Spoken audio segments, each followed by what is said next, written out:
You're listening to Laugh Out Loud with Dave and JJ.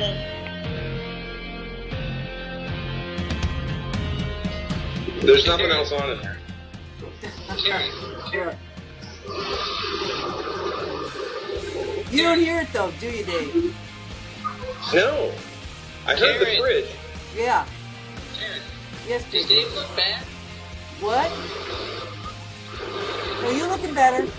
You're just a little pink, like purple pink. Not me, Dave.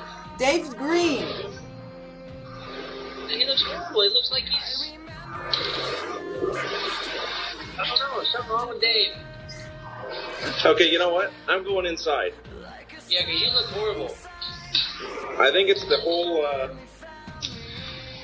too bad. Try it, Dave. Bring it inside for a second. We'll walk with you. Computer looks What is he like writing? crap. You... What's that saying? Your It says your computer. computer looks like crap. Oh, your computer looks like crap. Hang on. Your picture looks like something out of the Predator movie. This is no good either.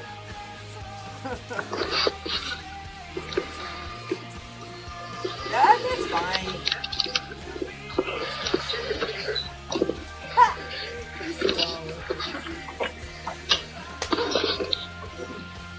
You can't go to the bathroom.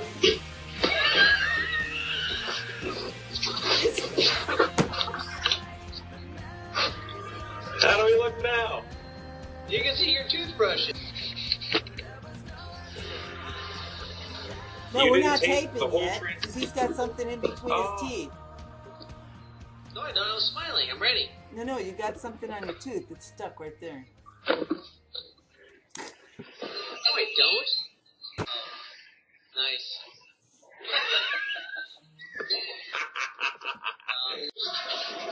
Three. That's good there.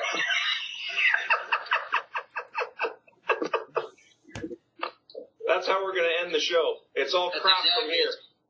That's perfect. So where have you been? I've been on vacation. Spent a little time with the beach with the family for a summer vacation, and then I missed a weekend for Daytona and a little trip to Disney World. So I had a ton of fun there. My parents came down from Illinois, and we spent a family at grandpa's and grandma's and all that at Disneyland like you're supposed to do. So we had a lot of fun. Now it's back to work. That's pretty awesome. Any It was a lot of fun. It really surprised me. My dad acted more like a grandpa, like he's supposed to, than I ever imagined. He surprised the crap out of me. Maybe it's the cigarettes. He made 10 hours on Monday, July 4th, between MGM Studios for Disney and the Magic Kingdom. So from 10 in the morning, I'll take that back. He put in almost 12 and a half hours. So it was good. We had a lot of fun. That's awesome. There's it may seem like a long time ago, but congrats on the Prelude to the Dream, second place. I know you got tapped on the shoulder because Dave Blaney had something come up. Awesome job, second place. I'm sure half of the TV people and the people in the stands were just screaming for you to, how many more laps, or could you have gotten around him? Well, I think I could have gotten around him. I think at the end of the day, we both had a little bit softer tire on than everyone else. It was really hard for like 2 laps, but then it was like he got the tires hot. And if I just fixed myself, better. So, I made a charge at him their last lap, and it wasn't, I just wasn't quite close as I needed to be. And my car was really loose. I figured if I would have hit him, I probably would have spun myself out, which obviously a second place finish wasn't a win, but it was still a lot of fun. And second was better than ending up spun out and wrecked within, view of the checkered flag. So, I had a lot of fun. The guys that I drove for were awesome. The Warrior chassis was good. It was Will Vaught's truck and trailer. They helped work on the car. And I think they used it for a test session for the Dream the next night, which I think they finished 4th. So it worked out for everybody. Something along the lines of, there's big news, and someone's given you an opportunity to race rather than just go out and run a few laps for them. Any truth to that? That is correct. This weekend I'm filling in for Travis Quabble in the 38 Long John Silver Ford. And I'm excited about it. Loudon is statistically my best racetrack on the sprint car. So to get to go to a racetrack that I usually do pretty good at and race is pretty good. So I'm excited about it. Been to the shop, all fitted in the car, ready to roll. The joke of the day on Monday was if I was going to fall out of the battle. Because I'm used to only running 30 to 50 laps, not 3:01. Right. So I told him not to worry about it. I will be good to go. We are really looking forward to seeing you race on Sunday. It's been long overdue with the many dates and racetracks that we've been told for months and months that we're going to be running. We've got funding, this guy, that guy, another guy. It's time. I mean, you're going to be driving a Ford. You've got the FR9 motor, lots of power we've seen in the recent weeks. Those Fords are coming out strong. So very, very, very looking forward to seeing you run this weekend, the whole race. Yeah, it's going to be a little different. Obviously making competition style pit stops. That's been a while since I've had to make any of those, but it's like riding a bike. You don't forget how to do that stuff. Right. The future. Oh, let's look at the future. Right now the future is. Oh, I know what you're doing with your hand. Right now, the future for me, moving forward after New Hampshire, is I'm actually going to start driving the From Motorsports third car. So you are going to drive the third Front Row Motorsports Ford. Correct. Car number 55, starting Car number at 55. starting at Indy. Starting in Okay. Indianapolis. Originally there was I had some discussions with Tony Furr. I had some discussions today with Dusty Whitney, and I had basically, as of yesterday, had planned on running the 46 car at Indianapolis. I think there was some issues with, I know Tony was mad. They had some miscommunication between the two of them, and basically it was put to me that if I wasn't going to run, if I wasn't able to run New Hampshire for the 46 car, then they would rather maybe have someone else in the car. So at that point, I went ahead and made the decision I was going to run New Hampshire and switch over and run the new third car that's just been added to Front Row, and maybe a possibility of running some more races as the season progresses. Well, I think that's awesome. Now, the third car is still going to be owned by Bob Jenkins, that group? That's correct. Third car will still be owned by Bob Jenkins. It'll be run out of the shop in Statesville. Okay. Derek Finley, which is the lead engineer for the team, will crew chief the car. And, and obviously they will break down between the other two cars and decipher what's going on. But, it's a multi-car team that, I can utilize some of the other setups, use the other drivers, talk about some things, and see if we can't just make their entire program a little bit stronger also. I think that's a great opportunity. Now, Derek Finley, did he work for Michael Waltrip Racing? He did work for Michael Waltrip Racing, and then I think more recently he was with Joe Nemechek. Okay. Wow. So, I'm not exactly sure when he started at Front Row, but like I said, being at the shop, they have a lot of equipment up there, a lot more equipment than I had anticipated them having. A pretty good amount of guys working, a good workforce there. Everyone seems to really know what's going on. They're all doing their jobs. They have their own fab shops. So, to me, it's a step in the right direction. They have, some new people there trying to make the things better. They have a lot of support from Ford. So, I think that the key piece is just a matter of, obviously, money makes the world go around, and the more sponsorship dollars you have, the better people, the better pieces you can put in place to make everything go faster. Well, I honestly believe that sponsors, and no matter how hard you try, as a positive person and as a great ambassador to the sport and to the sponsors in which you represent, I think it'll be a little easier for a sponsor to approach Front Row Motorsports. We know that you're going to do the job, and now with a team that you're going to be working with and help build towards that 3-car, sharing the information. David Gilliland, great driver, still, like the guy, he beat you for your first win, in was it Kentucky? It was in Kentucky. We actually had a discussion because I was actually going out in qualifying order. I was in between both the 34 and the 38 cars. So I had that discussion with David. He remembered what happened there some years ago, that he rooted me out of the road, and before I got my opportunity to get back to him, he came out and saved his butt. But at the end of the day, I was just trying to get back by him. But, obviously it was it's going to be fun. It's kind of a new beginning in a way.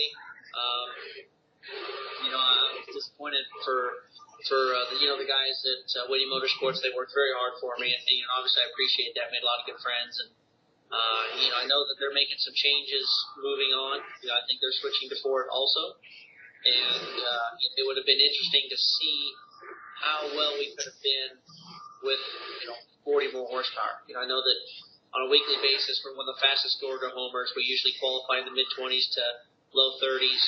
And, 30, 40 horsepower makes a huge, huge difference in these race cars. And, if that averages out to, 3 or 4 tenths of a second, now all of a sudden, we're consistently qualifying in the top 10, top 15. And, unfortunately, these changes happen a little bit too late for me, and it might benefit someone else. Yeah, I mean, it's a shame that it's almost the same cycle that it took this time last year. Very similar situation heading into Indianapolis, Cash America on the car, and then things kind of started to go afoul from there. So now they're going to change, manufacturers yet again with another engine yet again. You put them in a points position to make the races. You've done everything that they've asked you to do again this year, and kudos to you. I'm not sure many people in your position would do that. And you need to understand that, the decisions that you make, and obviously, you got a family and to support just like all the rest of us. And at the end of the day, you got to start looking out for number one, and that's you. So. Obviously, that's something that, Chris reminds me of. I've always tried to put other people before myself, and in my past, obviously some of those decisions can come back to bite themselves. It's still been a really tough decision to have to make, but at the end of the day, I think this is going to be the best for me moving forward. And, there's a lot of possibilities for the rest of this year and even for 2012 with the team. So, we're going to keep plugging away. And, going back to what you said earlier, it is easier to bring sponsorship to a team. Now, obviously, they've got a nice shop. They've been around. They got a great presentation. It's easier to bring a program to them over something like Whitney, and it's only because, in order for the Whitney Motorsports to try to find something like that, they got to be able to race. It's a double-edged sword because obviously you can't race without money. But it's hard to go out there and tell people what you can do when there's no paper trail of what you've done. Right. Yeah, I agree 100%. But hey, that's good. So there's some recent races coming up. All is well. I'm excited about it. The only downer is the shop in Statesville. So it's like 40 minutes one way.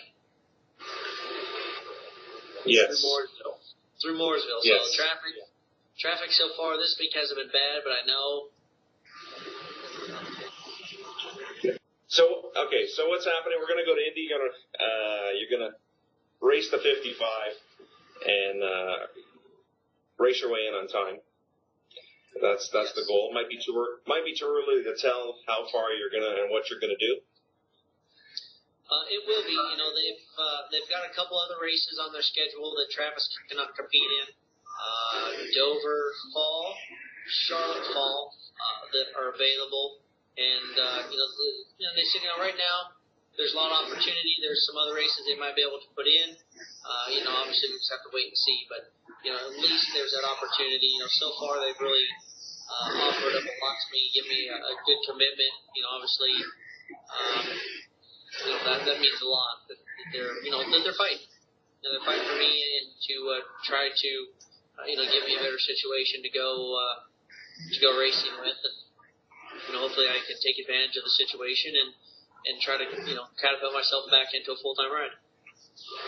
I mean, potentially, after this weekend's race, you could be in the top 35.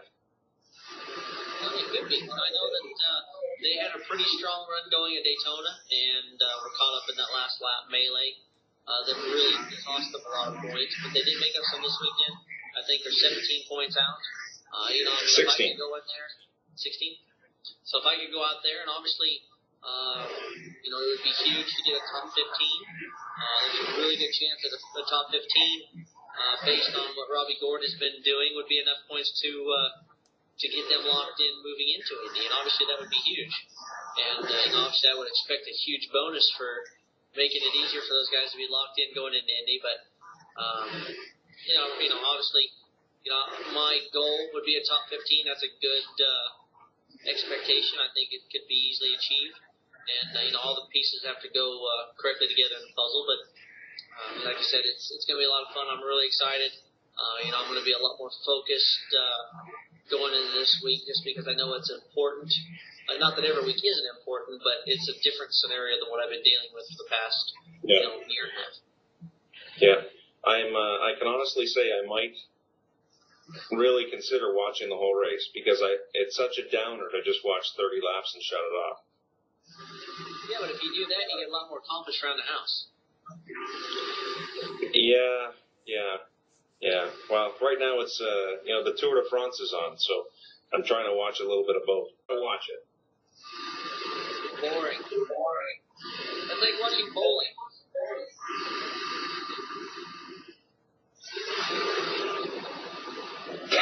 Ian throws the ball, and he gets the 10 pin. Way to go! You should YouTube the crash from the other day, where one of the you can't make it about crashes. It's not about crashes. It's supposed to be about the racing. No, I know, but the racing is incredible. You can have 5 guys. There's a big group of guys riding on bicycles. No, you can have 5 guys take off and end up with a 12-minute lead. And these guys are riding between 40 and 50 mile an hour on average. Now, it's just not human, first of all. Whether the meat is tainted or some other frickin' process, I have no idea. But I'm telling you, it's just not normal.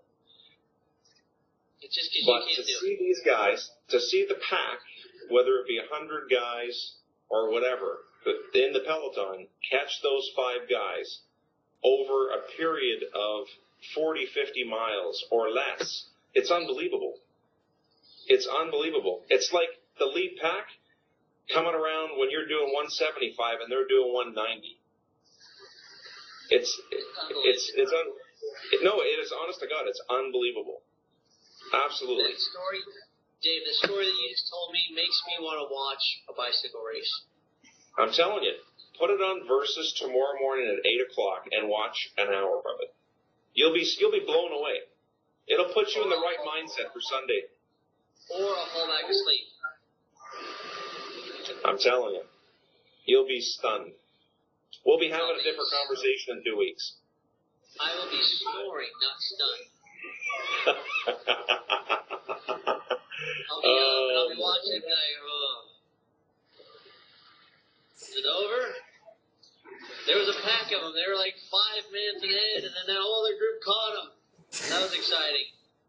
What else is on? Click.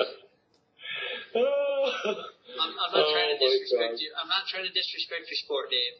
But I find it hard to believe that watching bicycle racing on TV could be any better or any worse than watching bowling or curling or Martha Stewart. I'm only a few hours from your place now, eh? We can come down, we can hook up in the morning, we can watch a little bit. Okay. We'll get some popcorn and just sit around and you can count sheep if that's what you need to do. And waiting for the big wreck. Wait for the big wreck. But no, in all honesty, not today's Tuesday. Monday was a rest day. Sunday's race, there was a pack of 5 guys that broke away. I saw it on SportsCenter. It was the number one highlight on SportsCenter. Did you see that? It was number one highlight on SportsCenter. I'm telling you. It was not the highlights. It didn't make any highlights. There was a guy who hit another home run on baseball. He was a highlight. The bicycle race didn't make it. No. It's go to YouTube. Karen, wake up. I'm looking up the history of the 55. She's working. Michael Waltrip. Yeah. That's what I was And before excited that, about. or after that, 55. the other I was Michael. hoping you were going to say that. Because I think that's a good number. They tried really hard to get 44, and someone already has that number already tied up. Isn't that a Bobby Kendrick. Labonte number? No. 44 was a petty number, but there's another gentleman who's looking to purchase a team that somehow has that number tied up. You know who that is? I do. We'll see you at the track. Who has that number tied up? You heard it here first. I'm going to start and park and make a living. Yeah. What? We're going to be fellow competitors. What are you talking about? I'm going to start a team. Oh, yeah, you got the 44 number tied up? Yeah. Way to go. Yeah, man. It seems like anybody else can just start something up and just put the car on the track. So shit, I might as well give it a try. Way to go, Dave. Oh. All right. So, what's happening? School's over. Faith did well. Did she pass? Yeah, Faith passed. Yes. She, the 1st of August, she gets to participate in some kind of a pageant, I think it is. It's kind of a funny deal, but at the Hilton in South Park, she's modeling some kind of outfit, so she's all excited about that, which is going to be a ton of fun. They are going to go to Indy. Kristen and Faith are both going to go to Indy. And I don't know. We're just kind of. It's so hot here that it's difficult to do anything. But we're trying to stay cool and fun, and we'll probably end up at the pool tomorrow. You've been talking to Mr. Stiers at all? I just spoke with Glenn earlier this week. I know things are going well for them last week at Speedway. He's asked me if I wanted to come and race at his track, which there's an option. I mean, there could be a chance I can go play a little bit up there, but I'm just trying to get him a little more involved, and he's working hard on some things in Old Canada, and maybe it'll help a little bit at the end of the year. We'll see, but it's always fun talking with Glenn Stiers about Weekend Speedway. Great. I just didn't know if you were going to come up the same night and run with Tony. To run with who? Tony. I think it looked bad. They don't want me coming up to do that. That's what I was thinking, but... Yeah. I think they've actually shortened the race so he doesn't get tired.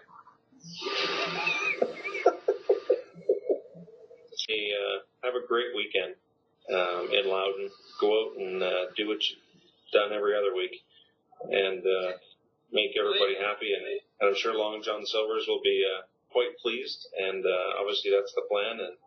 And our thanks to the Front Row Motorsports team for having you, and Bob Jenkins and his team of people that have done what they needed to do to get you there. So we all look forward to seeing you race a full race on Sunday, and hopefully moving forward as well. So maybe we'll do the show next week so we can update what happens this weekend in Loudon and whatever else we have going on into this next week, since week after that's an off week. Great.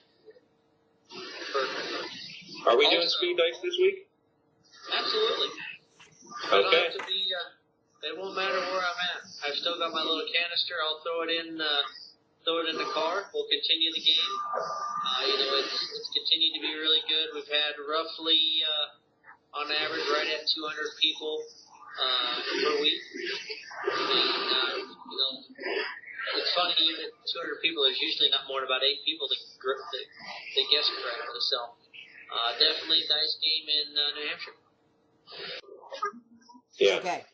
Jimmy Johnson has 200 more tweets than you do. And he just started. You got how many?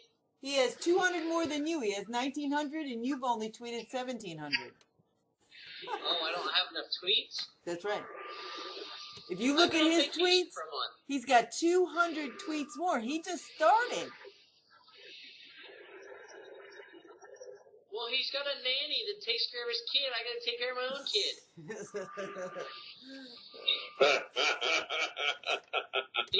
He's also, now wait a second, he's also has his motorhome at the racetrack, so the hour it takes me to drive back to my hotel, he's tweeting. I'm driving. I can't tweet and drive. I'll crash. No, do not tweet and drive. Tweeting and driving is just as bad as texting and driving. It's against the law, I think.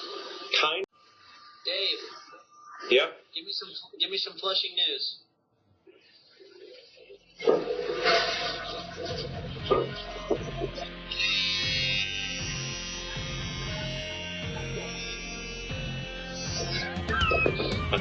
Can I borrow your razor?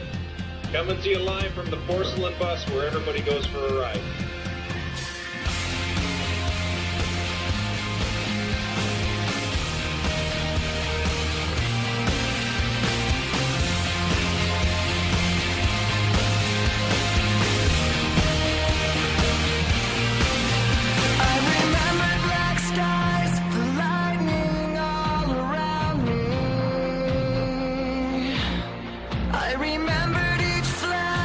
Time began to burn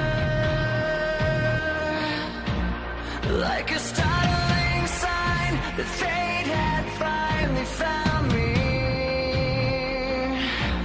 and your voice was all I heard that I